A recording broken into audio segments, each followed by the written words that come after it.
אלוני ממרא והוא יושב פתח האוהל כחום היום. Donc notre paracha commence par ce fameux verset qui dit que l'Éternel se révéla à Abraham dans les plaines de Mamré, tandis qu'il était assis à la porte de la tente pendant la chaleur du jour. Dans un seul verset, beaucoup d'informations nous viennent décrire une situation très particulière. Abraham Avinu vient de faire la Brit Mila. À 99 ans, c'est pas donné. Un. Deux, se trouver, alors qu'on vient de faire la Brit Mila, à l'entrée d'une tente, c'est pas la situation la plus facile. Troisièmement, Kechoyim Mayom, c'est-à-dire qu'il y avait ce jour-là une chaleur particulière. C'est pour ça que la Torah le souligne. Si c'était une chaleur habituelle, la Torah ne l'aurait pas dit. Parce qu'on n'est pas ici dans un compte-rendu météorologique. Donc il prouve qu'il est arrivé quelque chose de particulier. Toutes ces situations viennent probablement nous donner un enseignement concernant le rôle d'Abraham. Et ce rôle-là est encore plus accentué précisément après qu'il ait fait la Brit Mila. Alors nous dit Munk la chose suivante. Vayera Elav Hashem. Il y a ici donc une révélation divine. Vayera Elav Hashem, Dieu se révéla à lui. Et Abraham venait d'accomplir l'acte de la circoncision. Il craignait que ce signe de l'alliance ne dressât une barrière entre lui et le restant des mortels, et qu'il ne le condamnât à l'isolement. Aussi l'Éternel se révéla-t-il à lui pour lui faire comprendre que si la circoncision l'éloigne des hommes, elle le rapproche cependant de lui et le rend digne de recevoir la visite de Dieu venu s'enquérir de sa santé. Alors il y a ici un enseignement qui est très très important, qui nous est dit en quelques mots, mais qui en fait nous fait toucher du doigt quelque chose de fondamental. Pour pouvoir être en contact avec les hommes et pour pouvoir faire partie de la société des hommes, SDN, la société des nations, c'était avant l'ONU, pour pouvoir faire partie de la SDN, on aurait pensé qu'on devrait peut-être faire des rabais sur notre statut moral et spirituel. Parce que, évidemment, en faisant apparaître ce qui nous différencie des autres, a priori, ça nous éloigne de notre rôle universel. Voilà ce qui nous est dit en fait ici. C'est qu'Abraham avait crainte que la Brit Mila, qui est maintenant un signe dans son propre corps, c'est-à-dire qu'il y a quelque chose de très vécu. Il y a un vécu de Abraham qui est tout à fait différent du vécu des autres. La Brit Mila, c'est un vécu. C'est quelque chose de très particulier. Et ça, tout de suite, risque d'empiéter sur le rôle que Abraham sentait, qui était précisément de faire découvrir la foi dans le Dieu qui avait créé le monde et élever l'homme de son idolâtrie. Alors, il y a ici quelque chose qui est évidemment une équation à résoudre. Est-ce que le fait que, en ayant maintenant la Brit Mila, Abraham risque de perdre son rôle, ou une partie de son rôle, et il était inquiet de cela, parce que peut-être que la fin justifie les moyens. Eh bien, voilà le grand chidouche de la révélation divine. Le grand chidouche de la révélation divine, c'est que après que Abraham ait fait la Brit Mila, Akadosh Baruch Hu tout de suite se révèle à lui pour lui dire que maintenant le fait qu'il soit rentré dans le principe de l'alliance l'a élevé à un niveau tel que son rôle sera beaucoup plus effectif qu'avant qu'il n'ait fait la Brit Mila. Et la révélation divine ici, ce n'est pas une révélation divine parce que Akadosh Baruch Hu veut seulement nous enseigner la visite des malades. On peut comprendre ça comme ça. Regarde, Avraham Avinu a fait la Brit Mila, et puis Akadosh Baruch Hu vient rendre visite à un malade. Quoi? Fait ça, on apprend évidemment qu'il faut rendre visite aux malades. Mais il y a quelque chose de beaucoup plus. Akadosh Baruch Hu se révèle à lui, en se révélant, il dit, regarde, Avraham, tu n'as pas perdu ton rôle, je suis avec toi dans ce que tu fais. Il était déjà marqué Vayera Hashem el Avraham avant la Brit. La même expression. Mais précisément le fait qu'après la Brit, cette expression revienne, c'est pour faire comprendre à Avraham qu'il n'a rien perdu en faisant la Brit Mila. Et pourquoi, en fait, Akadosh Baruch Hu est venu le rassurer en cela? Parce que Maaseh Avot Siman Lebani. C'est une question qui travaille en tout cas certains personnages dans notre peuple. De se dire que si on met trop l'accent sur notre caractère particulier, on risque de perdre notre place parmi les nations, sans parler d'avoir la capacité d'avoir une influence sur l'histoire mondiale. Or, Akadosh Baruch Hu, en fait, qu'est-ce qu'il a fait avec Avraham? Il lui a expliqué que le rôle d'Avraham n'est pas d'être au même niveau que... Si tu veux élever le monde, il faut que, au départ, toi, tu sois à un niveau qui soit autre que celui où se situent les autres. Si tu es au même niveau que les autres, tu peux avoir une influence, tu peux ci, tu peux ça. Mais le fait de faire la Brit Mila, au contraire, te permet d'être à un niveau tel que tu peux maintenant endosser une responsabilité d'élévation vers quelque chose de plus haut. Si on n'est pas à un niveau plus haut, on ne peut pas, évidemment, arriver à hausser, puisqu'on est au même niveau que les autres. Et même si on n'est pas au même niveau que les autres, puisque Abraham n'était pas au même niveau que les autres, néanmoins, il était quand même en partie comme les autres.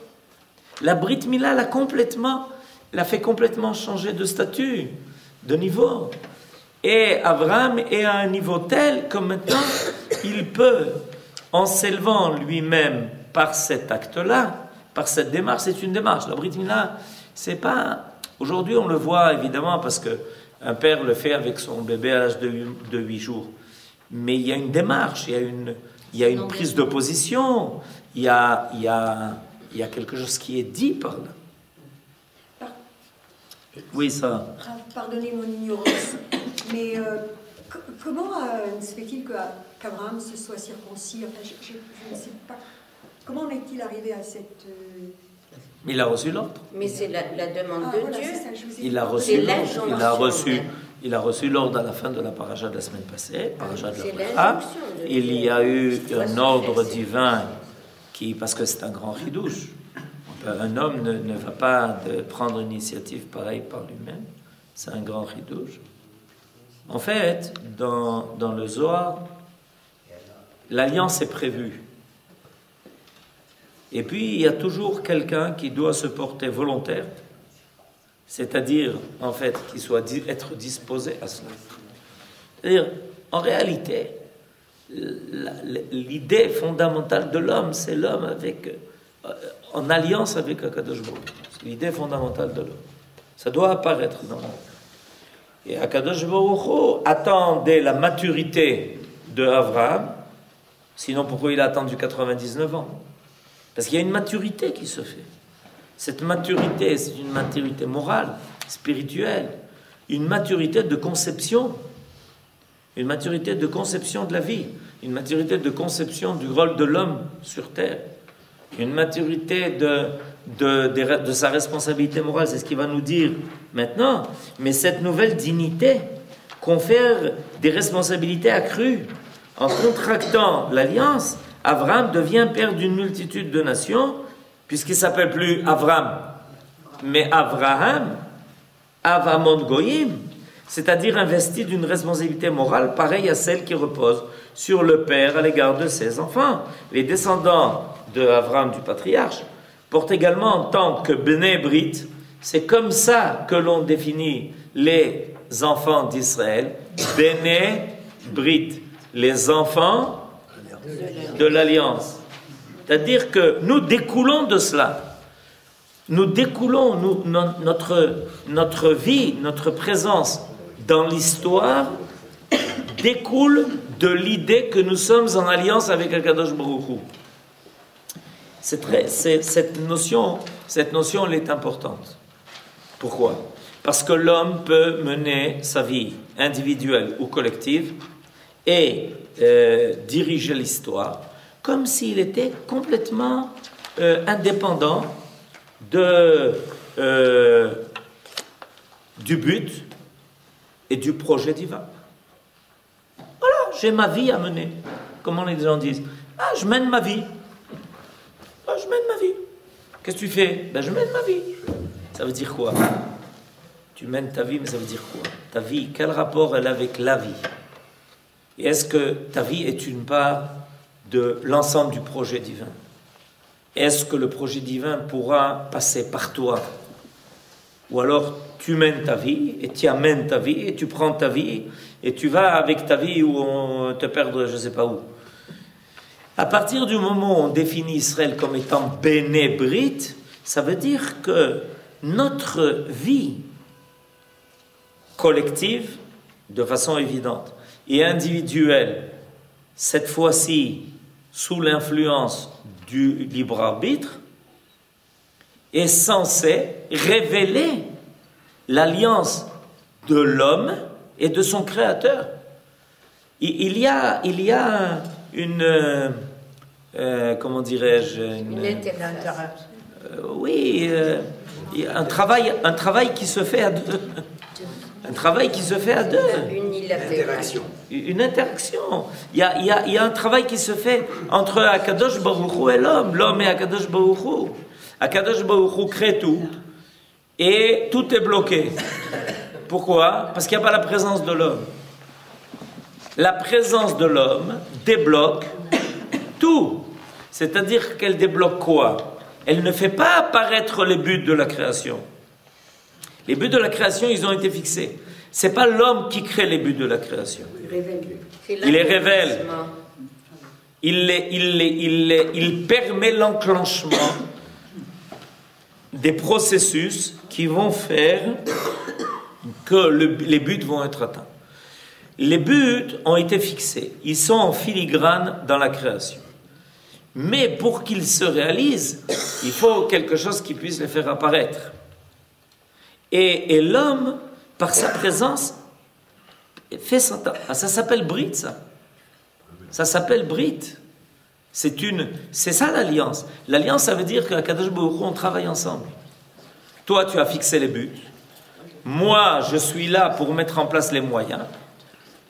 Et c'est comme s'il y avait une chaîne qui a été préparée par ces maillons. Seulement, il manque les traits d'union entre les maillons. C'est-à-dire tout est prêt, la chaîne est prête, qui fait que depuis le début de la création, avec l'idée même de la création, jusqu'à l'aboutissement de la création, tous les maillons ont été mis en place. Maintenant, quand l'homme vient et qu'il arrive à lier deux maillons, alors le courant passe, les choses passent. Donc, Akadosh Baruch Hu lui dit, regarde, Abraham, ça s'appelle l'alliance. C'est-à-dire la capacité de faire le lien entre le projet et sa réalisation. Alors nous appelons Bnei Brit. Ça veut dire qu'en réalité, profondément, sérieusement et de façon authentique, notre vie appartient à cette alliance. Elle est inscrite dans le cadre de cette alliance. Les descendants du patriarche portent également, en tant que Bnei Brit, enfants de l'alliance, une responsabilité morale à l'égard des nations, à l'instar du frère aîné vis-à-vis de ses frères cadets. C'est pourquoi l'Écriture les qualifie de Beni Bechori, fils aîné parmi les enfants de Akadosh Baruch Hu. À peine entré dans l'alliance, Abraham est appelé à prendre conscience de son rôle paternel. En effet, la révélation dont le premier objectif fut la visite à rendre aux malades, lui annonce solennellement le sort qui attend la ville de Sodome et Amora, de Sodome et Akadosh Baruch Hu se révèle à lui. Mais ce n'est pas une révélation qui est neutre. C'est une révélation qui, en même temps qu'elle vient confirmer Abraham dans son rôle, lui annonce son rôle. Vous comprenez ce? C'est-à-dire, quand tu nommes quelqu'un à un poste, le fait de lui donner le titre, c'est pas seulement lui dire, bon, à partir de ce moment-là, tu vas t'appeler ministre des Transports. Ça veut dire qu'à ce moment-là, précisément, tout ce qui va se faire ou ne pas se faire, c'est toi. C'est le reproche qu'on a fait à Noach. C'est le reproche qu'on a fait à Noach. Bédiouk. Il n'a rien fait. Quoiqu'étant distinct de son contemporain par la circoncision, Abraham doit avoir conscience de la solidarité qui continue à le lier à sa génération. Son sort le concerne directement et il ne peut rester indifférent à sa destinée, pas plus qu'un père ne le peut à l'égard de la destinée de ses enfants. Plus tard, les sages déclareront: si tu vois une génération affligée de grande détresse, va examiner les actes des juges en Israël, car ils sont responsables des malheurs qui s'abattent sur le monde. Vois qui a reçu le titre d'endosser la responsabilité. Ce n'est pas un titre d'honneur, c'est un titre de responsabilité.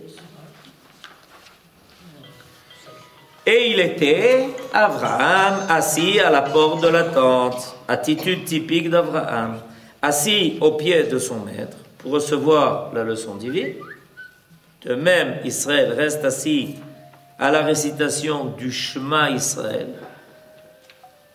pour recevoir le message divin qui lui est adressé. Mais on a deux tfilotes, une dans laquelle on doit être assis, une dans laquelle on doit être debout. Ok? Quand on est assis, c'est pour recevoir. Quand on est debout, c'est pour prier, s'adresser à Dieu. Quand on est en état où on doit recevoir le message divin, on est assis. Comment s'appelle l'endroit où on reçoit le message divin? Une yeshiva. Intéressant. Pas un lieu d'étude, pas une université, pas une yeshiva. Ça veut dire que l'attitude fondamentale qui te permet d'étudier la Torah, c'est de te mettre en état de réception. Pour ça, tu dois être assis, comme un élève devant son maître. Par contre, quand toi tu dois t'adresser à ta Kadosh Baruch Hu, qu'est-ce qui est réclamé de toi? La Amida. Pourquoi? Parce que tu regardes par respect. Ok, vous avez dit tout ce que vous avez dit et c'est vrai, mais c'est pas encore. C'est-à-dire que tu dois tendre vers lui. L'idée de la tfila, c'est de ne pas rester dans ta position présente. Parce que si tu penses qu'en restant dans ta position présente, tu vas recevoir de Akadosh Baruch Hu plus que ce que tu as déjà reçu, alors tu es en train de te mettre dans un paradoxe. Moi, je ne veux pas bouger, je veux rester le même, et je veux que ce que je reçoive soit plus que ce que j'ai déjà reçu. Parce que ce que tu as déjà reçu, tu as reçu. La tfila, c'est réclamer plus. La tfila, c'est réclamer la bracha. La tfila, c'est réclamer le shefa. La bracha, c'est de dire, regarde, on est dans une situation où il y a des malades. Alors on voudrait être dans un monde où la maladie est disparue. C'est ce qu'on fait quand on dit Refainu Hashem Venerafe. D'accord? Ok? On est d'accord? On est dans un monde où il n'y a pas la Géoula. Et on voudrait être dans un monde où il y ait la Géoula. On est dans un monde où Yerushalayim n'a pas encore été reconstruit. Et on voudrait être dans un monde où la Yerushalayim soit reconstruit. Sans bétonnade. D'accord? Vous comprenez? Alors qu'est-ce que l'homme doit faire pour cela? Si tu veux que se révèle plus que ce qu'il y a, il faut que toi tu fasses une démarche où tu montres que tu es prêt à t'élever vers un niveau plus élevé que le niveau qui a créé la situation où on est. Adéquate.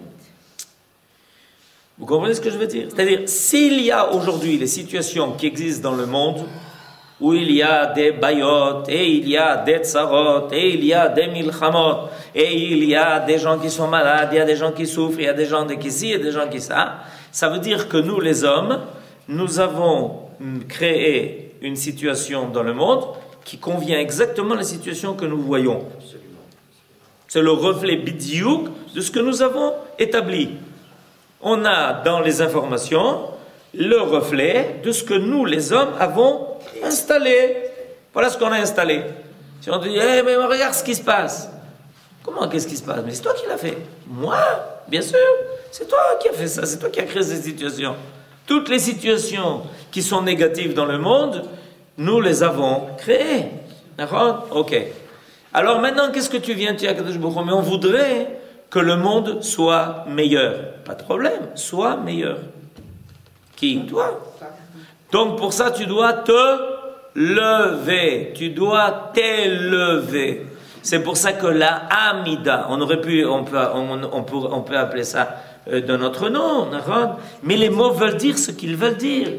L'endroit où on étudie s'appelle une yeshiva, parce qu'on reçoit de Hakadosh Baruch Hu, et la tfila s'appelle la Amida. Quand on dit le stam, le mot tfila dans le Talmud, il s'agit de la Amida.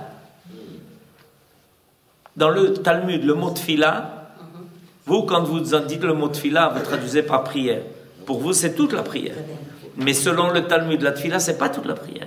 C'est la Amida. C'est-à-dire que l'acte de prière réclame de l'homme de se lever et de s'élever. C'est ça que c'est pour ça qu'on se lève. Ok? C'est pour ça qu'on se lève.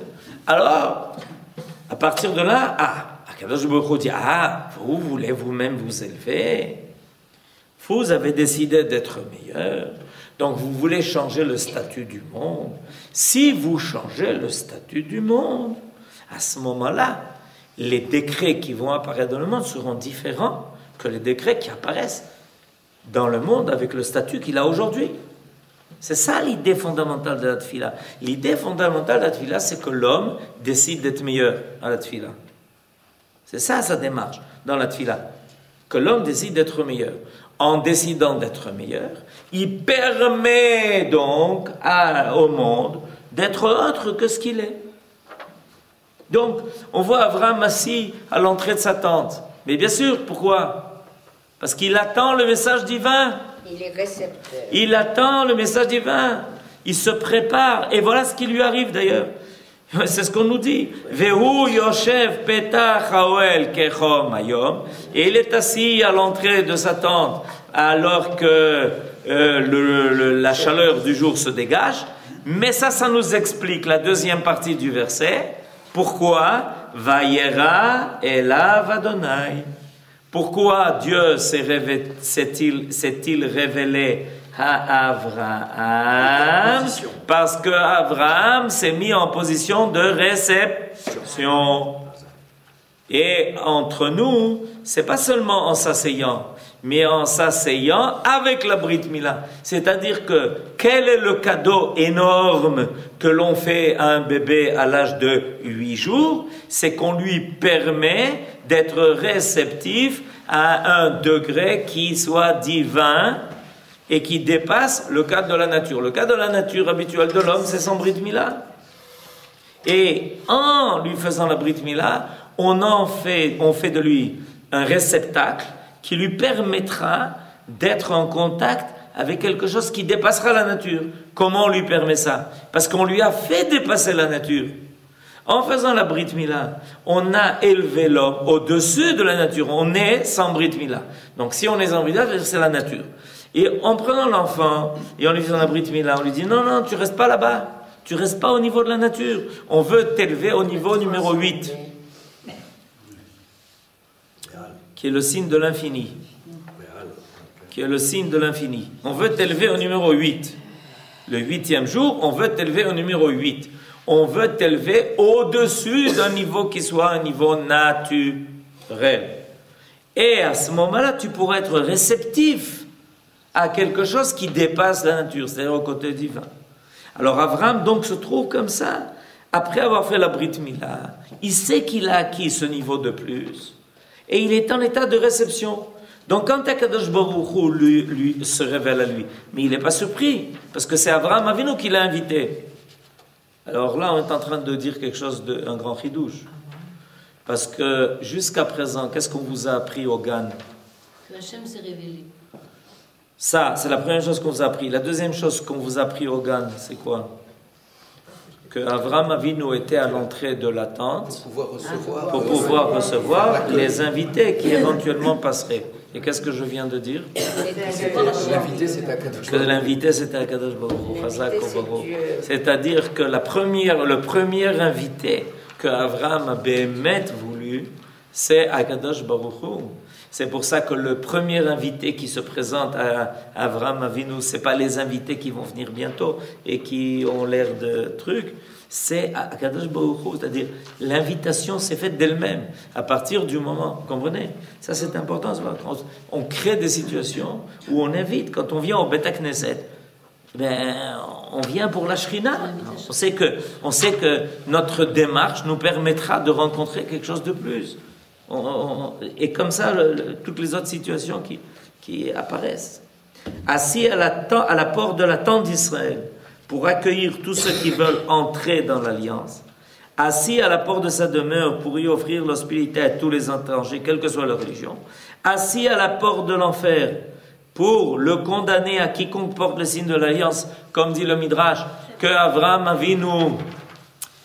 Eh bien, Avraham Avinu, on s'est posé la question de savoir qu'est-ce qu'il fait depuis qu'il a quitté ce monde. On l'a condamné qui? On l'a condamné quoi? Condamner la porte de... Je vais vous expliquer de quoi il s'agit. C'est ce que je suis en train d'expliquer. Avraham Avinu, on s'est posé la question de savoir qu'est-ce qu'il fait depuis qu'il a quitté ce monde. Alors le Midrash nous dit, ah mais tu sais pas, Avraham Avinu très très très occupé. Pourquoi? Parce que quand il est monté dans les cieux, il a demandé où se trouvait l'enfer, le Gehinnom. Alors on était un peu surpris qu'Avraham se pose cette question, parce que évidemment on lui dit non mais c'est pas par là, c'est par là, c'est pas pour toi, c'est toi qui es là-bas. Il dit non non, où est le Gehinnom? Alors on lui a montré, Avraham Avinu n'en fait aucun refus, donc on lui a montré, il a dit ah, c'est très bien. Alors d'après le Midrash, il a pris un tabouret, il s'est assis à la porte du Gehinnom. Et puis, il voit les gens commencer à défiler et à arriver à la Kolele.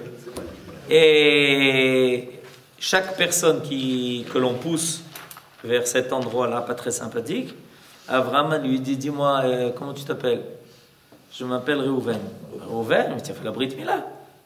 Si tu as fait la Brit Mila, tu rentres pas, hop, va de l'autre côté. C'est-à-dire qu'Avraham Avinu se sert maintenant de la force de la Brit, pour dire, mais toi tu fais partie de l'alliance d'Akadosh Baruch Hu, il n'y a rien à faire ici, et il empêche tout celui qui porte la Brit Mila de rentrer en enfer. Sympa? La Brit de l'infini, du 8. Exactement. C'est-à-dire que tous les autres sont hors jeu. Et tous les autres vont passer par un endroit pas très sympathique. Ishmaël, je veux dire. Et vous parliez de lui à la sortie d'Égypte. Le sang de la circoncision apparu également comme signe de protection, c'est-à-dire que cette idée que la Brit sert de cachet, qui fait que en réalité, c'est quoi le Gehinnom? Le Gehinnom, c'est l'endroit du néant. C'est-à-dire, étant donné que tu n'as pas utilisé ta vie pour faire quelque chose de positif, donc tu appartiens au néant. C'est ça le Gehinnom. C'est sentir l'idée du néant. C'est l'enfer. L'idée du néant en elle-même, c'est l'enfer. Or, Abraham dit, mais non, si tu fais partie de la Brit, si tu fais partie de l'Alliance, tu fais partie de ce qui existe. C'est pour ça que c'est lié à l'infini. Parce que l'infini, ça existe. L'infini, il existe tellement qu'il n'a pas de limite. Il super existe. Tout ce qui a une limite, après que les limites aient été atteintes, il n'y a plus rien. C'est fini. D'accord? Une fois qu'on a fini de courir les 100 mètres aux Olympiades, ben, qu'est-ce qu'on fait après? Rien. On va dormir. D'accord? C'est la fin. Alors que dans l'infini, si tu as atteint un point, ben on te dit, ben ça va, tu es au milieu, quoi, tu peux continuer. Ben c'est pareil, c'est ce qu'Abraham fait. Cette idée-là extraordinaire qu'il arrête tous ceux qui ont le bride de rentrer dans le néant, c'est parce qu'ils appartiennent à la vie. Bedamaïr chayi. Bedamaïr chayi. C'est-à-dire que précisément par la démarche de la Brit Mila, où ce sang qui apparaît comme un sang qui en général est considéré comme le sang qui coule de quelqu'un de vivant, c'est la mort. Nous, ça nous fait vivre. Shabbat Shalom.